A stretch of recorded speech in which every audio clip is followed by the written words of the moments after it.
Fala, meus amigos do canal Intelectos. Hoje estamos aqui para tratar de mais um tema interessante, mais um tema que eu gosto muito de estudar, eu me interesso bastante, inclusive ultimamente tem sido o palco aí dos meus estudos, né? Que é os exorcismos, rituais de exorcismos. Existem muitos vídeos na internet, muito material na internet falando sobre isso. Pessoal, eu vou desde já deixar aqui com vocês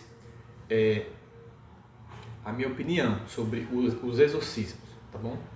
Logo no começo do vídeo eu vou dizer: exorcismo existe, diabo existe, Deus existe, né?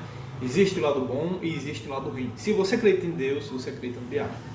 Se você já leu a Bíblia, se você já leu os Evangelhos, você acredita no diabo, né? Porque está lá várias e várias menções, várias e várias citações, né? De que, por exemplo, Jesus tirou o diabo de várias e várias pessoas, né? Daquela mulher que estava com uma legião de demônios, que a tradição reconhece como Maria Madalena. Existe o relato de que ele tirou o demônio do corpo de homens e jogou em porcos, e os porcos se jogaram no precipício, né, no mar. Existem várias e várias passagens, não vou nem pegar a Bíblia, não vou nem citar, porque quem já leu ou quem lê sabe disso. Então, assim, como a Igreja Católica, aqui eu vou falar do exorcismo da Igreja Católica, tá bom? Outra coisa, quero deixar bastante claro, logo no começo do vídeo. Você pode ter exorcismos de igrejas evangélicas, pode ter espíritas que tratam sobre isso, médiuns. Eu vou falar sobre o exorcismo da Igreja Católica, certo? Então, o exorcismo católico, ele é real, trazendo do pressuposto de que a Igreja Católica, ela traz em si, né, no seu germe lá, na sua origem, Cristo, né, que fez a sua fundação, que nós acreditamos, foi o próprio Cristo que fundou, né, sobre Pedro, a rocha da Igreja Católica, a rocha firme da Igreja. Nós podemos dizer que a Igreja tem autoridade, né, dessa forma, para expulsar demônios, a mesma autoridade que foi dada a Pedro e a todos os apóstolos, né? Como é que nós sabemos disso? Existem vários e vários textos apócrifos que relatam, né, os exorcismos feitos pelos apóstolos de Cristo, né? E nós não duvidamos disso, né? Os apócrifos são duvidosos, são, mas nesse quesito nós não duvidamos. Por quê? Porque Jesus falou, né, que eles expulsariam demônios, que eles curariam leprosos, até ressuscitariam, né, se citassem o nome dele, usando o nome de Jesus. Então, o exorcismo na Igreja Católica, nós vamos falar sobre o exorcismo hoje, no século XXI. Né? Existe na internet, vocês podem procurar aí no YouTube, o canal de um padre chamado Padre Duarte Souza Lara. Vocês podem pesquisar depois, quando vocês terminarem de ver esse vídeo. Esse Padre Duarte Souza Lara, ele é um exorcista. Né? Existem também outros livros famosos aí, por exemplo, do Padre Gabriel Amorth, né? Que foi o padre exorcista oficial do Vaticano. Então, lendo esses livros, lendo esses relatos, lendo esses vídeos, nós aprendemos várias e várias coisas sobre exorcismos. Inclusive, pessoal, existem testemunhos na internet, no YouTube, de ex-bruxos, né? Como o Zachary King Zachary, negócio assim, King Zachary ou Zachary King, alguma coisa do tipo. Que ele é um ex-bruxo americano, né? Que ele conta vários e vários relatos de como ele hoje é católico, mas se converteu, e ele conta como eles faziam os rituais, né? Como eles faziam sacrifícios, matavam bebês, inclusive clínicas de aborto, né? Onde eles pegavam essas crianças e faziam rituais. Com fetos, com crianças, né? O feto, todo mundo que teve na barriga da mãe foi feto um dia. Então eles falam que essas crianças, eles eram usados para rituais satânicos, né? Falam sobre as missas negras. Você sabe que o diabo, ele gosta de zombar de Deus. Então tudo que é oposto a Deus agrada ao diabo. Então as missas negras são a missa ao contrário, né? Existem até relatos de padres, pessoas que viram padres para consagrar a hóstia, que é o corpo de Cristo, para usá-las em rituais macabros, em rituais de bruxaria, né? As famosas missas negras, que são missas ao contrário, tá, pessoal? Então, voltando ao exorcismo, vamos lá. Como é que a gente sabe? Primeiro, vamos lá. Eu, você que está me assistindo, nós leigos, nós não podemos fazer exorcismos, né? Por quê? Porque, como eu falei, a igreja tem o poder e aí só a igreja pode dar o poder, né? Então, para ser exorcista tem que ser padre e tem que ser um padre com a ordem do bispo para fazer exorcismo. Não é qualquer padre que pode fazer exorcismo, né? Ele tem que ser um padre especializado, tem que fazer curso, tem que se preparar para isso. Não é qualquer padre que pode ir lá fazer exorcismo, tá? Então, o ritual do exorcismo, ele é na verdade, existe um livro, né, que orienta, né, o ritual do exorcismo, né, o ritual romano do exorcismo, certo, pessoal? Então, nesse livro ele dá as dicas de como o padre deve proceder. O que nós fiéis leigos podemos fazer? No máximo que nós podemos fazer é participar, né, ou incentivar as pessoas a participarem de missas de cura e libertação. Ou eu posso fazer uma reza, uma oração de cura e libertação na pessoa. Mas eu não posso fazer o ritual do exorcismo. Outra coisa, o exorcismo ele é muitíssimo raro, muito raro mesmo, né? Por que é que Deus permite que um demônio, o diabo, ele se apodere do corpo de uma pessoa ou de um objeto? Pessoal, São Tomás de Aquino tem uma frase muito sábia que diz o seguinte: Deus não permitiria um mal se desse mal ele não pudesse tirar bens maiores. Ou seja, Deus permite o mal para que desse mal a gente aprenda, a gente tire proveito, né? A gente tire um bem maior que nos leve à salvação. Então Deus permite que isso aconteça. Por exemplo, eu vou contar aqui o relato para vocês do caso do exorcismo de Emily Rose, né? Que é baseado, que tem um filme e tal, tudo. Lógico que o nome dela não é esse, eu acabei esquecendo o nome dela, mas esse caso real aconteceu na Alemanha, por exemplo. Existem vários vídeos que falam sobre isso, onde a Virgem Maria apareceu para a moça e perguntou a ela se ela queria continuar tendo os exorcismos, tendo possessões do diabo, ou se ela queria ser liberta, né? Perguntou para ela. Aí falou o seguinte: olha, ou você vai ser liberta, vai ter uma vida normal, ou você vai morrer assim e vai ser um exemplo para o mundo. E o que foi que ela escolheu?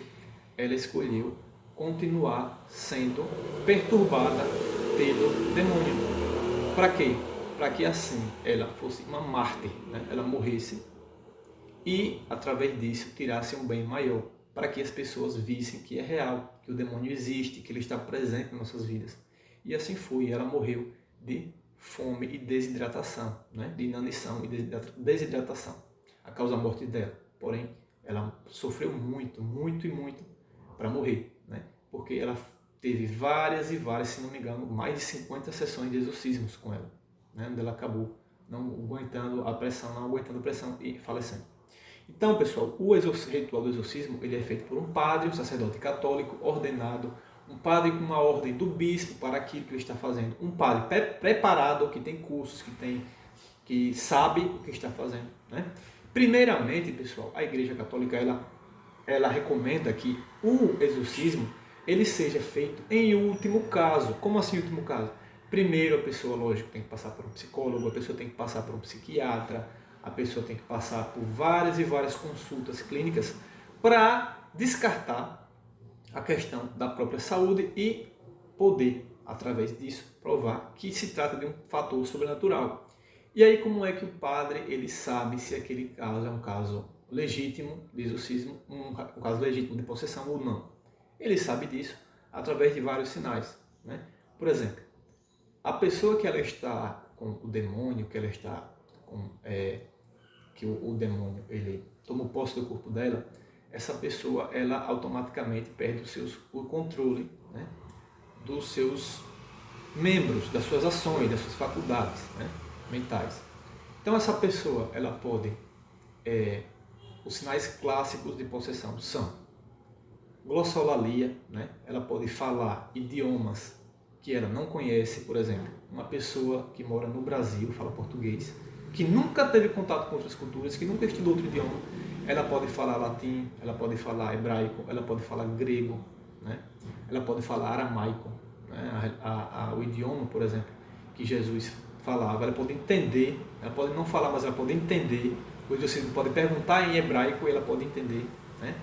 O exorcista ele pode falar em latim e ela pode entender, pode falar em grego e ela pode entender, entendeu? Por quê? Porque o poder do diabo ele é um poder sobrenatural e ele dá essa sabedoria temporária àquela pessoa.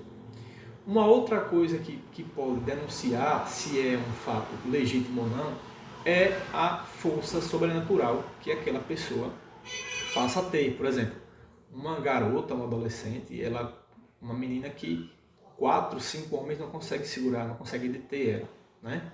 Então a gente sabe que nesse caso é um caso legítimo de possessão, né? Um outro fator, a força descomunal, né? Uma outra coisa que pode denunciar a presença de um espírito de verdade é a aversão aos símbolos religiosos, né? Sabe aquela cena clássica que a gente vê nos filmes hollywoodianos, que as cruzes se invertem, né? Que, sei lá, que aquele medo de água benta, né? que como se fervesse a pele do cidadão, em ambos verdade, em partes verdade, né? O diabo, como eu falei, ele tem aversão ao que é de Deus. Então a cruz, ele inverte, ele derruba, ele corre da cruz, né?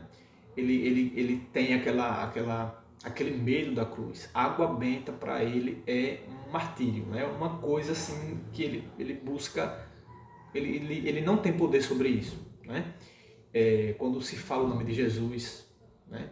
Se você está em dúvida se a pessoa está ou não em possessão, fale o nome de Jesus para ela, né? Porém, nós sabemos que o diabo ele tem várias artimanhas, certo, pessoal? Ele pode enganar também a quem está examinando a pessoa. Lógico que um exorcista que estudou para aquilo, ele vai saber reconhecer.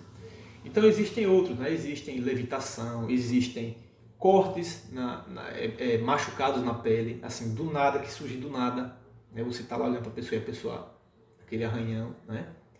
Existem essas coisas que a gente pode distinguir. Então os principais são, como eu já falei, glossolalia, a pessoa entende outros idiomas, a pessoa tem uma força descomunal, a pessoa tem aversão ao sagrado, ao religioso, aos símbolos religiosos, e a pessoa pode ter machucados, escoriações no corpo inexplicáveis, né, inexplicadas, certo? Então é isso. O exorcismo ele existe, né? Existe, a gente não tem essa estatística, mas a gente pode dizer que 1% dos casos são reais, né? É muito raro isso acontecer. E quando acontece isso, por que Deus permite? Como eu já falei, provavelmente dos planos divinos nós não sabemos 0,001%, né? Então provavelmente desse mal ele vai tirar um bem maior para aquela pessoa ou para aquela família, né? Convertendo-a ou convertendo outras pessoas que vejam seu relato. Enfim, a gente não sabe. Aí é uma coisa que a gente não sabe. Como é que eu pego um espírito maligno? Como é que você abre o seu corpo para esse tipo de entidade? Pessoal, eu já tenho um vídeo aqui no canal falando sobre as entidades, né? Entidades são todos aqueles seres sobrenaturais, né? Anjos, demônios, os espíritos, todos são entidades que são aqueles seres inteligentes que podem interagir conosco, que têm consciência. Então, como é que você pode se proteger do diabo, dessas possessões? A gente não sabe também exatamente como, mas os estudiosos, como o padre Eduardo Souza Lara, ele diz, né, em seus livros, que o que mais atrai esse tipo de manifestação são quando você abre o seu corpo com rituais de tentativa de comunicação com espíritos. Por exemplo, o tabuleiro Ouija, né? Pessoas que fazem lá aquelas sessões de espiritismo e abre a mesa, né? Aquele ritual da mesa. Esses rituais, pessoal, assim, quando a gente não sabe com quem está lidando, não adianta a gente mexer com quem a gente está lidando, entende? Então é muito perigoso. O diabo ele pode se disfarçar de um ente querido, pode se disfarçar de sua mãe, pode se disfarçar de seu pai, pode se disfarçar de um amigo seu. Você acha que é ele, você invoca, você conversa com ele e na verdade é o diabo, né? Ou é um dos demônios dele e às vezes não somente uma legião de demônios ali. E o que acontece? Você invoca, você tem contato com ele, ele responde suas perguntas e automaticamente você sai dali possuído, né? Pode acontecer isso. Ou não, você sem ter feito nada, o diabo ele pode entrar em você. Só que existe uma coisa que muita gente não entende. O diabo ele não é contagioso. Não é porque você presenciou um ritual de exorcismo, né? Você estava ali assistindo, foi com alguém da sua família, você assistiu. que você vai pegar. Não. Se você estiver na graça de Deus, se você estiver sem pecados mortais, se você estiver confessado, se você estiver em estado de graça, o diabo não tem poder sobre você, né? Inclusive esse Zachary King, esse ex-bruxo, ele fala, né, que uma certa vez se apaixonou por uma moça. No relato da conversão dele é o seguinte: ele se apaixonou por uma menina, a menina ela rezava o texto 3 vezes ao dia, ia para todas as missas aos domingos, não faltava, e ele fez lá uma bruxaria para atrair ela para si, né, para ela se apaixonar por ele, e ele não conseguia de forma alguma. Certo dia ele chamou ela e falou: por quê? O que é que você tem, moça, que eu não consigo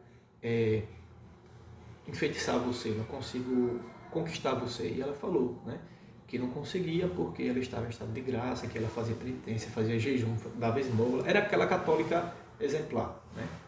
Ela rezava o terço, né? Então, assim, esse tipo de pessoa, ele não conseguia atrair, não conseguia enfeitiçar. Então, ele acabou se convertendo através dela. Ele viu que o Deus dele não era, o Deus dele, o diabo, né, na verdade, não era nada perante o Deus cristão, né? Então, o nosso Deus. Então ele acabou se convertendo. Ele falou, eu vou ficar trabalhando para um ser que é mais fraco do que o outro. Eu vou procurar o Deus, né? Vou procurar o Deus do impossível. Não vou ficar atrás desse Deus aqui que faz algumas mesquinharias aqui, mesquinharias ali. Não, ele queria mais, né? Então ele acabou encontrando Deus e se convertendo. Tá, pessoal? Então foi isso, um breve resumo dos exorcismos. Procure, se você tiver algum problema desse tipo, procure o padre exorcista da sua paróquia. Toda paróquia tem um padre exorcista, certo? Existem cursos em Roma que eles fazem, que eles viajam para lá para estudar sobre isso, sobre essas coisas. O diabo não é aquele tipo de que a gente vê. Cuidado com alguns programas de televisão, viu? Que o cara vai lá e chama aquele pessoal no palco e tira o demônio dele na frente de todo mundo. Não é assim que funciona a coisa, não. Tá? Os casos são bem raros. É um caso sério, é um caso que requer estudo, pesquisa, né? E é um caso que tem que ter uma hierarquia, tem que ter uma ordem de cima para baixo, dizendo, olha, você pode fazer o exorcismo, você não pode fazer o exorcismo. Por quê? Porque o poder que vem da igreja, ele foi passado por Jesus Cristo, tá? Nós acreditamos nisso. Bom, então, espero que tenha ficado claro o vídeo, né? Se não entenderam, ou se quiserem, façam um vídeo 2, deixem aí nos comentários e a gente pode fazer num segundo momento, uma segunda parte desse vídeo, tá, pessoal? Deixem os comentários, curtam, comentem, compartilhem e até o próximo vídeo. Tchau!